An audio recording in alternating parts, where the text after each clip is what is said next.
जय हिंद साथियों, आज हम पढ़ने वाले हैं संसद की समितियां। तो दोस्तों, वैसे तो संसद का काम होता है कानून बनाना, बट ये अपने कार्य को करवाने के लिए कुछ समितियों को भी बनाती है। इसमें से कुछ जो समितियां हैं वो स्थायी होती हैं और कुछ अस्थायी या तदर्थ समितियां जिनको कहा जाता है वो होती है। और जो इनके सदस्य नामित करती है समितियों के, वो या तो अध्यक्ष करता है, लोकसभा अध्यक्ष, या फिर सभापति करता है, जो राज्यसभा का सभापति होता है वो इनका निर्माण करता है। तो दोस्तों, जो अपनी संसद समिति होती है इनका जो कार्यकाल होता है वो होता है 1 साल का। कितने वर्ष का होता है? 1 वर्ष का उनका कार्यकाल होता है। और इनका जो कार्यकाल है वो 1 मई से शुरू होता है, 1 मई से 30 अप्रैल तक। ठीक है दोस्तों, ये इनका कार्यकाल होता है और 1 साल के लिए इनका चुनाव किया जाता है। तो दोस्तों, जो शुरू में आपने पढ़ा होगा पहले, तो 1919 में चेम्सफोर्ड सुधार आया था जिसमें इन समितियों का प्रावधान लाया गया था, 1919 के चेम्सफोर्ड सुधार में। और 1921 में कार्यरूप दिया गया था इनको, 1921 में कार्यरूप दिया गया था दोस्तों। जैसे ही दोस्तों आगे कोई क्वेश्चन बनेगा तो मैं आपको बताता रहूँगा साथ साथ। और आज हम करेंगे 50 इंपॉर्टेंट क्वेश्चन जो हमारी समितियों से संबंधित है। और एक बात और दोस्तों, जो भी इनमें सदस्य होते हैं वो अगर अनुपात पूछ ले एग्ज़ाम में आपसे, तो कि लोकसभा और राज्यसभा का अनुपात क्या होता है सदस्यों के चुनने का, तो ये मोस्टली 2:1 होता है। ठीक है दोस्तों, लोकसभा से अगर 2 सदस्य आएंगे तो राज्यसभा से 1 सदस्य आएगा। ठीक है साथियों, यही अनुपात चलता है। और अगर सभी सदस्य लोकसभा से हैं तो फिर उसमें तो कोई अनुपात की आवश्यकता नहीं पड़ती। तो अब हम साथियों शुरू करते हैं कि हमारे जो 50 इंपॉर्टेंट क्वेश्चन हैं उनको हम देखेंगे। तो फर्स्ट क्वेश्चन है हमारा दोस्तों, भारत में नई संसदीय समिति प्रणाली की शुरुआत कब हुई? ये नई संसदीय समिति प्रणाली लागू की गई थी दोस्तों, ये की गई थी 1991 में। ठीक है साथियों, 1991 में। नेक्स्ट है, भारत में संसदीय समिति प्रणाली की शुरुआत निम्न में से किसकी सिफारिश पर किया गया था? तो ये किया गया था दोस्तों संसद की नियम समिति, संसद की नियम समिति। नेक्स्ट है, संसदीय समिति प्रणाली के तहत 12 अप्रैल 1993 से कितनी समितियों ने कार्य शुरू करना कर दिया है? तो ये है दोस्तों अपनी 17 समितियों ने। संसद के कितने प्रकार की समिति होती हैं? तो जैसे मैंने आपको बताया दोस्तों, एक स्थायी समिति होती है और एक तदर्थ या अस्थायी समिति होती है। तो 2 प्रकार की जो होती हैं समिति आपकी होती हैं संसद द्वारा बनाई गई। निम्न में से कौन सी स्थायी समिति है? तो पहला है प्राक्कलन समिति, नेक्स्ट है लोकलेखा समिति, तीसरा है नियम समिति, चौथा है उपरोक्त सभी। तो ये सभी जो समितियां हैं वो कैसी होती हैं दोस्तों? स्थायी समितियां। नेक्स्ट है, निम्न में से कौन तदर्थ समिति है? तो इसमें जो प्रवर समिति है वो तदर्थ या अस्थायी समिति होती है। तो दोस्तों, जब इसकी जरूरत पड़ती है तो उसको बना लिया जाता है, नहीं तो नहीं। बट जो आपकी स्थायी समितियाँ होती हैं वो हर साल बनाई जाती हैं, उनमें हर साल अध्यक्ष चुने जाते हैं। नेक्स्ट है, किस समिति को स्थायी मितव्ययिता समिति भी कहा जाता है? तो ये है दोस्तों प्राक्कलन समिति। नेक्स्ट है, प्राक्कलन समिति में कितने सदस्य होते हैं? तो इसमें दोस्तों टोटल 30 सदस्य होते हैं प्राक्कलन समिति में। और जो प्राक्कलन के 30 सदस्य होते हैं वो सभी दोस्तों कहाँ से आते हैं? वो दोस्तों आपके आते हैं लोकसभा से, 30 के 30 सदस्य लोकसभा से आएंगे। नेक्स्ट क्वेश्चन है दोस्तों आपका, 30 सदस्यीय प्राक्कलन समिति में संसद के किस सदन की समिति है? तो किस सदन की समिति है दोस्तों? ये लोकसभा की। इसमें सारे जो सदस्य हैं सभी वो लोकसभा से ही आते हैं, राज्यसभा से इसमें कोई सदस्य नहीं आता साथियों। बाकी जो समिति हैं आपकी उसमें लोकसभा से भी सदस्य आएंगे और राज्यसभा से भी। नेक्स्ट क्वेश्चन है, निम्न में से कौन सी सबसे बड़ी संसदीय समिति है? तो सबसे बड़ी संसदीय समिति है दोस्तों वो है आपकी प्राक्कलन समिति। ठीक है दोस्तों, प्राक्कलन समिति इसमें 30 सदस्य होते हैं।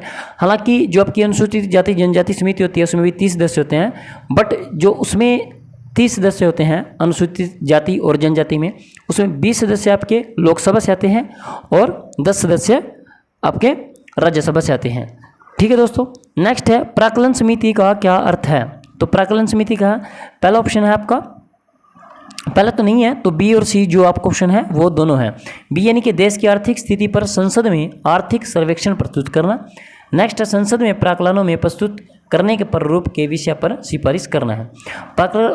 नेक्स्ट क्वेश्चन है दोस्तों, प्राक्कलन समिति के सदस्य, तो ये जो होते हैं लोकसभा के सदस्य में से ही चुने जाते हैं, केवल लोकसभा के सदस्यों में से प्राक्कलन समिति के। और जो ये प्राक्कलन समिति है दोस्तों, इसको लोकलेखा समिति की जुड़वा बहन भी कहा जाता है। क्या कहा जाता है? लोकलेखा समिति की जुड़वा बहन भी कहा जाता है। नेक्स्ट क्वेश्चन है, निम्नलिखित में से वह कौन सी समिति है जिसमें राज्यसभा का कोई सदस्य नहीं होता? तो ये प्राक्कलन समिति होती है दोस्तों, मैं पहले ये आपको बता चुका हूँ कि इसमें जो 30 सदस्य होते हैं वो सभी के सभी आपके कहाँ से होते हैं? लोकसभा से होते हैं। ठीक है साथियों, नेक्स्ट है निम्नलिखित में से संसद की वह स्थायी समिति कौन सी है जिसमें राज्यसभा के सदस्य शामिल नहीं होते? तो ये भी क्वेश्चन काफ़ी बार पूछा गया है और बार बार ये हर बार घुमा फिरा के क्वेश्चन पूछा जाता है। तो इसका आंसर है प्राक्कलन समिति। नेक्स्ट है लोक लेखा समिति में कुल कितने सदस्य होते हैं? तो इसमें जो सदस्य होते हैं दोस्तों वो होते हैं 22। कितने सदस्य होते हैं? 22 सदस्य होते हैं लोक लेखा समिति में।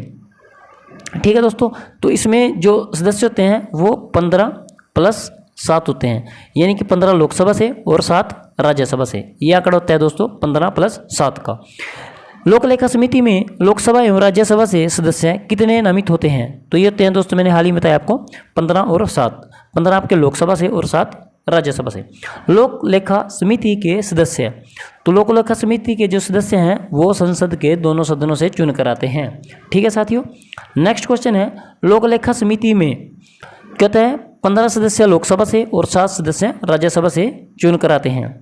नेक्स्ट क्वेश्चन है भारत में संसदीय समितियों में से निम्न में कौन सी एक विभागीय व्यय और अनियमितताओं पर निगरानी रखने के लिए रखवाले कुत्ते का कार्य करती है? तो ये क्वेश्चन भी एक बार पूछा गया था दोस्तों, रखवाले कुत्ते का कार्य कौन सी समिति करती है? लोक लेखा समिति। लोक लेखा समिति जो है आपका वो ये कार्य करती है। ये जो कार्य करती है दोस्तों, वार्षिक लेखा जो होता है आपका कैग की रिपोर्ट होती है, जो अपना कैग होता है CAG कैग, उसकी जो रिपोर्ट है उसकी जांच करती है और इसका कार्यकाल भी 1 साल का होता है।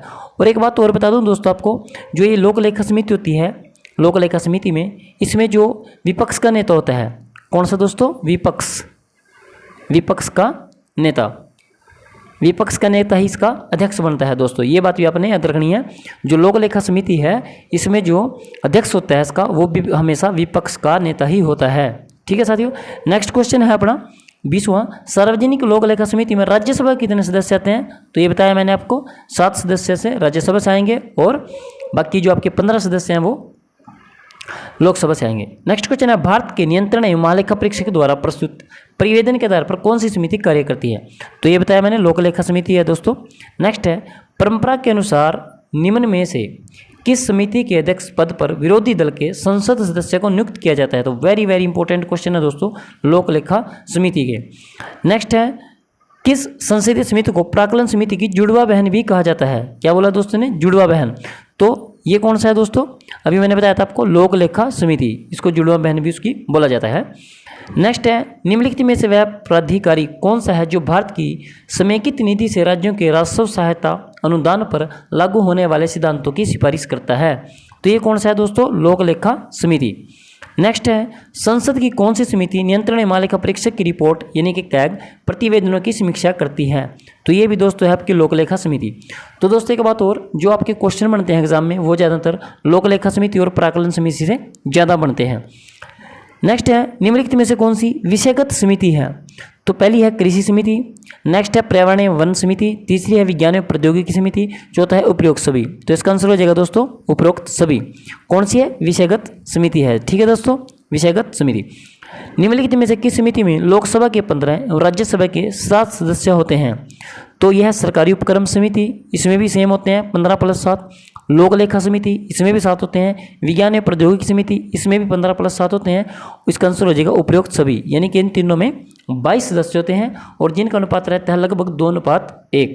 और सदस्यों की अगर हम बात करें तो दोस्तों 15 सदस्य आपके लोकसभा से और 7 सदस्य आपके राज्यसभा से नामित किए जाते हैं। नेक्स्ट क्वेश्चन है निम्न में से किस समिति का सदस्य कोई मंत्री नहीं हो सकता? तो कौन सी समिति है दोस्तों? ये सभी हैं प्राक्कलन समिति है, जिसमें मैंने अभी आपको बताया था इसमें 30 सदस्य होते हैं जो सभी लोकसभा से होते हैं। लोक लेखा समिति है, इसमें 22 सदस्य होते हैं जो 15 + 7 होते हैं, यानी कि 15 लोकसभा से और 7 राज्यसभा से। तीसरी है सरकारी उपक्रम समिति, तो इसका आंसर क्या हो जाएगा? उपरोक्त सभी। ठीक है दोस्तों। नेक्स्ट है लोकसभा अध्यक्ष किस समिति का पदेन अध्यक्ष होता है? तो ये है नियम समिति का। किसका होता है दोस्तों? नियम समिति का, लोकसभा जो का जो अध्यक्ष होता है वो। नेक्स्ट है विधियों पर प्रवर समितियों में सदस्यों की अधिकतम संख्या कितनी हो सकती है? अगर विधियों की बात करें तो उसमें समितियों की जो सदस्यों की संख्या है वो कितनी हो सकती है? कोई निश्चित नहीं है दोस्तों। ठीक है साथियों, कोई निश्चित नहीं है। अनुसूचित जाति और जनजाति की कल्याण संबंधी समिति में लोकसभा और राज्यसभा कितने सदस्य होते हैं? तो ये होते हैं 20+10, यानी कि टोटल 30 सदस्य होते हैं। और इसका जो काम होता है दोस्तों, वो जो SC/ST हैं, SC/ST, उनके संबंध में जो सुधार रिपोर्ट होती है उनके ऊपर कार्यकरण होता है। जो SC/ST है जाति जनजाति, उसके संबंध में जो सुधार रिपोर्ट आती है उसको देखना होता है। उसमें 30 सदस्य होते हैं आपके, 20 लोकसभा से होते हैं और 10 राज्यसभा से होते हैं। ठीक है साथियों, नेक्स्ट क्वेश्चन है कि संसद के समितियों में के सदस्य, पहला ऑप्शन है राष्ट्रपति द्वारा नामित किए जाते हैं, दूसरा है संसद के विभिन्न दल के नेता द्वारा नामित किए जाते हैं, तीसरा है प्रधानमंत्री द्वारा नियुक्त किए जाते हैं, और चौथा है अध्यक्ष द्वारा नियुक्त किए जाते हैं अथवा सदन द्वारा अपने सदस्यों के मध्य से निर्वाचित किए जाते हैं। तो आपका जो डी ऑप्शन है दोस्तों वो सही आंसर हो जाएगा। अध्यक्ष द्वारा नियुक्त होती है या फिर सदन द्वारा अपने सदस्यों के मध्य से निर्वाचित, यानी कि जो लोकसभा और राज्यसभा उससे निर्वाचित किए जाते हैं। नेक्स्ट है संसदीय समितियों के गठन का क्या उद्देश्य है? तो क्या उद्देश्य है? विधि निर्माण की प्रक्रिया को तेज करना, पहला ठीक है दोस्तों। नेक्स्ट है तकनीकी और उलझे हुए विधेयकों पर विशेष रूप से विचार करना, तीसरा है संसद के सदनों द्वारा विचार करने के पूर्व विधेयक को परीक्षण करना। तो ये सभी आंसर हो जाएंगे इसके उपरोक्त सभी। नेक्स्ट है संयुक्त संसदीय समिति में कितने सदस्य होते हैं? जो संयुक्त संसदीय समिति होती है दोस्तों, इसमें होते हैं आपके 45 सदस्य। कितने होते हैं साथियों? 45 सदस्य। तो इसके जो सदस्य होते हैं संसदीय समिति के, जो लोकसभा और राज्यसभा से नामित होते हैं, वो होते हैं 30+15, यानी कि 30 आपके लोकसभा से और 30 आपके कहाँ से हो जाएंगे? लोकसभा से, और जो 15 है वो कहाँ से हो जाएंगे? आपके राज्यसभा से। नेक्स्ट है कुल 17 सदस्यीय समितियों में से कितने समितियों के अध्यक्ष लोकसभा के सदस्य होते हैं? जो आप पीछे मैंने बताया था कि कुल कितनी समिति हैं? 17। तो उसमें से ये पूछ रहा है कि कितने समितियों के अध्यक्ष लोकसभा के सदस्य होते हैं? तो वो होते हैं दोस्तों 11। कितने होते हैं? 11 सदस्य। संयुक्त प्रवर समिति में कितने सदस्य होते हैं? तो ये पीछे भी आपने पढ़ा है। तो इसमें टोटल 45 सदस्य होते हैं। और कैसे होते हैं? 30+15, यानी कि 30 जो आपके हैं वो कहाँ से होंगे? लोकसभा से, और 15 होंगे राज्यसभा से। 15 कहाँ से होंगे? राज्यसभा से। नेक्स्ट क्वेश्चन है दोस्तों, संयुक्त प्रवर समिति में लोकसभा और राज्यसभा के सदस्यों की संख्या, तो 30+15 है। नेक्स्ट है 39वां क्वेश्चन, निम्न में से कौन समिति विभिन्न विषयों पर चर्चा के समय का निर्धारण करती है? तो ये होती है दोस्तों कार्य सलाहकार समिति। ये क्या करती है? जो विभिन्न विषय हैं उनके लिए जो समय निर्धारण है, जो समय का निर्धारण है वो कौन करती है? यही करती है दोस्तों। नेक्स्ट है लोक लेखा समिति अपनी रिपोर्ट प्रस्तुत करती है। तो ये करती है लोकसभा अध्यक्ष को। किसको करेगी? लोकसभा अध्यक्ष को। नेक्स्ट क्वेश्चन इंपॉर्टेंट है दोस्तों, ये आपने मिलान करना है इसका, और ये पेपर में भी एक बार पूछा गया था। सूची 1 और 2 दे रखा है। पहले इसमें ए पे बोल रखा है प्रवर समिति, दूसरा है लोक लेखा समिति, तीसरा है प्राक्कलन समिति। सूची 2 में इसका मिलान करना है। तो इसका सही आंसर है कि पहले का 2, यानी कि जो आपकी प्रवर समिति है वो क्या करेगी? वित्त की समीक्षा करना और परिवर्तन का सुझाव देना। जो आपका बी है वो 3 से मिलेगा। बी यानी कि जो आपकी लोक लेखा समिति है वो सरकारी पैसे की किस ढंग से खर्च हुआ है नहीं इसका परीक्षण करेगी। और सी है जो प्राक्कलन समिति, वो क्या करेगी? बजट में विभागीय व्यय की जांच करेगी। जो बजट आया है उसकी विभागीय जांच करेगी। 42वां क्वेश्चन है लोक लेखा समिति अपनी रिपोर्ट किसको सौंपती है? जो लोक लेखा समिति होती है वो दोस्तों अपनी रिपोर्ट सौंपेगी हमेशा लोकसभा अध्यक्ष को। 43 नंबर क्वेश्चन है दोस्तों, निम्न में से कौन सा सार्वजनिक व्यय संसदीय नियंत्रण का अंग नहीं है? तो ये है भारत का नियंत्रण एवं महालेखा। भारत का नियंत्रण एवं महालेखा। नेक्स्ट है प्राक्कलन समिति के सदस्य केवल लोकसभा द्वारा चुने जाते हैं। प्राक्कलन समिति में दोस्तों आपको पता होगा कि 30 सदस्य होते हैं और सभी के सभी लोकसभा से चुनकर आते हैं। नेक्स्ट है 45 नंबर क्वेश्चन, भारत के महानियंत्रण और महालेखा परीक्षक किसके लिए एक मित्र दार्शनिक और मार्गदर्शक के रूप में कार्य करते हैं? तो यह दोस्तों इसका आंसर है लोक लेखा समिति। नेक्स्ट क्वेश्चन है 46, भारत में संसद की वित्तीय समिति निम्न में से कौन सी हैं? लोक लेखा समिति, नंबर 2 प्राक्कलन समिति, नंबर 3 लोक उपक्रम समिति। क्वेश्चन है दोस्तों कि भारत में संसद की वित्तीय समितियां कौन सी हैं? तो इसका सही आंसर हो जाएगा 1, 2, 3, यानी कि तीनों जाएंगे। तीनों कौन कौन सी दोस्तों? लोक लेखा समिति भी, प्राक्कलन समिति भी और लोक उपक्रम समिति भी। जो दोस्तों ये लोक उपक्रम समिति होती है इसके बारे में मैं आपको थोड़ा बताना चाहूँगा। जो ये तीसरी है लोक उपक्रम समिति, इसमें टोटल जो होते हैं आपके 22 सदस्य होते हैं दोस्तों। 15+7 ये लोकसभा से हैं और 7 राज्यसभा से हैं। मैं लोक उपक्रम समिति की बात कर रहा हूँ, इसकी 3 नंबर समिति की। ठीक है दोस्तों, और इसका जो काम होता है ये जो पब्लिक सेक्टर होता है, जैसे आपका LIC हो गया, LIC और आपका FCI हो गया, इसके कार्यों का ये नियंत्रण करती है, इसके कार्यों को ये देख रेख करती है लोक उपक्रम समिति। यानी कि जो भी लोगों से संबंधित हैं, जैसे FCI हो गया आपका, food corporation of India, LIC life insurance corporation, या एयर इंडिया हो गया आपका, तो उनके जो काम है उसकी रिपोर्ट होती है जो उसकी ये जांच करती है। ठीक है दोस्तों, नेक्स्ट है हमारा 47 नंबर क्वेश्चन, निम्न में से कौन सी तदर्थ समिति है? तदर्थ यानी कि अस्थायी समिति, तो ये जी आपकी प्रवर समिति। तो बाकी जो है याचिका समिति है, विशेषाधिकार समिति है, आवास समिति है, ये कैसी हो जाएंगी आपकी स्थायी समितियाँ। 48 नंबर क्वेश्चन है, किस समिति को स्थायी मितव्यता समिति भी कहा जाता है? तो ये प्राक्कलन समिति को कहा जाता है दोस्तों, और प्राक्कलन समिति को लोक लेखा समिति की जुड़वा बहन भी कहा जाता है। और इसमें टोटल 30 सदस्य होते हैं, और 30 के 30 आपके कहाँ से चुन कर आते हैं? 30 के 30 लोकसभा से। कहाँ से आएंगे दोस्तों? लोकसभा से। नेक्स्ट क्वेश्चन है आपका कि प्राक्कलन समिति में कितने सदस्य होते हैं? 30 होते हैं, ये पीछे भी हम डिस्कस कर चुके हैं। 30 सदस्यीय प्राक्कलन समिति संसद किस सदन की समिति है? तो केवल लोकसभा की, इसमें राज्यसभा का कोई हस्तक्षेप नहीं होता दोस्तों। ठीक है साथियों, ये हमने कुछ जो समितियां थी इंपॉर्टेंट जहाँ से क्वेश्चन बनते हैं वो हमने की है। अच्छा दोस्तों, इसके बाद है कि एक और होती है कार्य मंत्रणा समिति। कौन सी होती है दोस्तों? कार्य मंत्रणा समिति।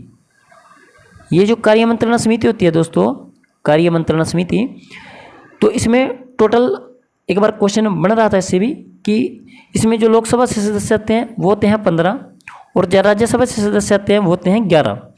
तो टोटल इसमें कितने सदस्य होते हैं दोस्तों? 26 सदस्य होते हैं। लोकसभा से 11 और राज्यसभा से 11 और लोकसभा से 15 सदस्य हैं कार्य मंत्रणा समिति में। ये सदन की कार्यवाही और तालिका का विनिमय करती है।